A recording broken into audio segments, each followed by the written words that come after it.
For problem number 5, they give us x is 3t and y is equal to 9t squared. And they tell us that t can be from negative infinity to positive infinity. Now they do that on purpose to kind of trick you.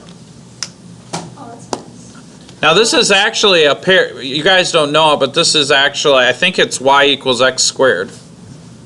It should be a parabola. So now that we're in parametric mode though, let's plug it in and see. So if I come in here on my calculator and I graph that, I'm going to let x equal 3t. And then I'm going to come down here and I'm going to let y equal 9t squared. And if I hit graph, hey, it's a half of a parabola. Now, but it says let t be from negative infinity to positive infinity. So now we're going to, when we did this problem before, it was 0 to 2 pi. So now I'm going to come in here. I can't put in infinity, but I can put in a big number. Let's let t equal negative, oops, not that, negative 1,000. Oops, is that right? Yeah. Negative 1,000. Oh, I've got a blip on my screen. It makes it look funny. Oops, hold on, I'm not done. Really annoying. So let's just do like, let's do negative 3 pi to 2 pi and see what we get. Negative 3 pi to 2 pi? Well, just for it to fit in the window. So now, what does it look like? The same for me. It's the parabola. So we want to know, it says graph the curve, and then what are the initial and terminal points? So the initial point is where the graph starts, or what is the lowest value for t. Now some of these will draw funny patterns, like on our previous problem where it'll draw a funny pattern and the pattern repeats itself. But this is a parabola, so the pattern doesn't repeat itself. So t could literally be what? Yeah, anything. Negative t to positive t. But now it says for part B, so what is our initial and terminal points? Well, yeah, you can't really say it. You can't define it. It's like negative infinity to positive infinity, but that's not really a point, is it? Okay. Well, for part A, there's really nothing to write.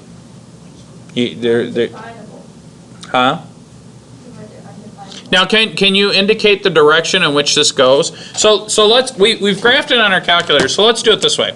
So this is our function, and one way to think about the initial and the initial and terminal points. So this is what the graph looks like. This is the graph of our parametric equation. Now we know, because we've memorized quadratic equations, that this is the same as y equals x squared, or some variation of it, right?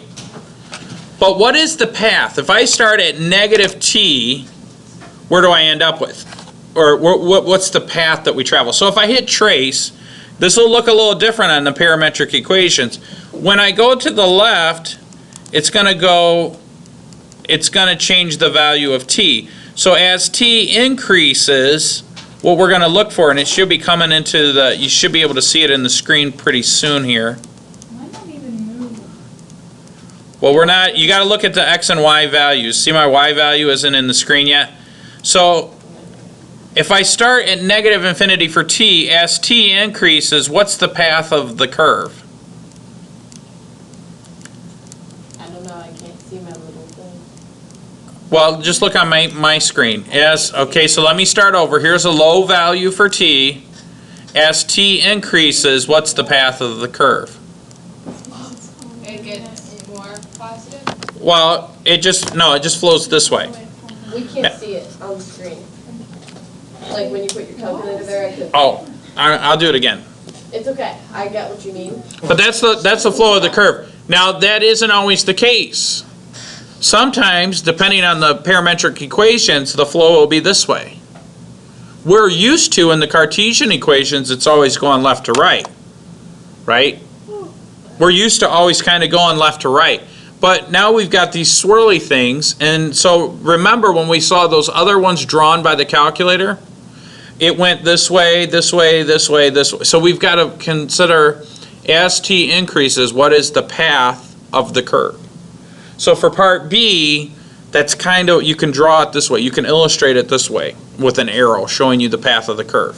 So when it says what portion of the graph equation is traced by the parametric curve, So yeah, so draw an arrow. you could draw an arrow, but now we want to be a little more formal, and we've got to show that it's y equals x squared. So if we think that's what it is, what is x squared? A parabola. A quadratic function. Yeah, but we're gonna, Just guess this. You could literally just. no, I have the square answers x in the and it book. equals y. No. If you say x equals 3t, and I square this side, and I square this side, what does it equal? The y. X squared equals 3 squared, which is 9, t squared. So you just look up. So what is y though, right? So y is equal to 9t squared, or y equals x squared. So this is how you, so you know, our textbook, if you look on the front of your textbook, it says AP Calculus numerically, graphically, algebraically, analytically. So we've done all those things. We've looked at it graphically, right? We've done some algebraic manipulations to prove or show, okay? Now, for what values of x? Or I mean, your answer would be for all. So let me read the question again. It says, find the Cartesian equation for the curve that contains the parametric curve. What portion of the graph of the Cartesian equation is traced by the parametric curve? So sometimes, depending on how they define t, you may only have like the positive half of the curve, right? If t was 0 to positive infinity, this would be the curve. That's all we would see.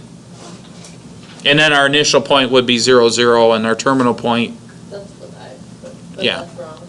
that's wrong. Because they defined what t should be. Okay? So it takes a little getting used to. So let's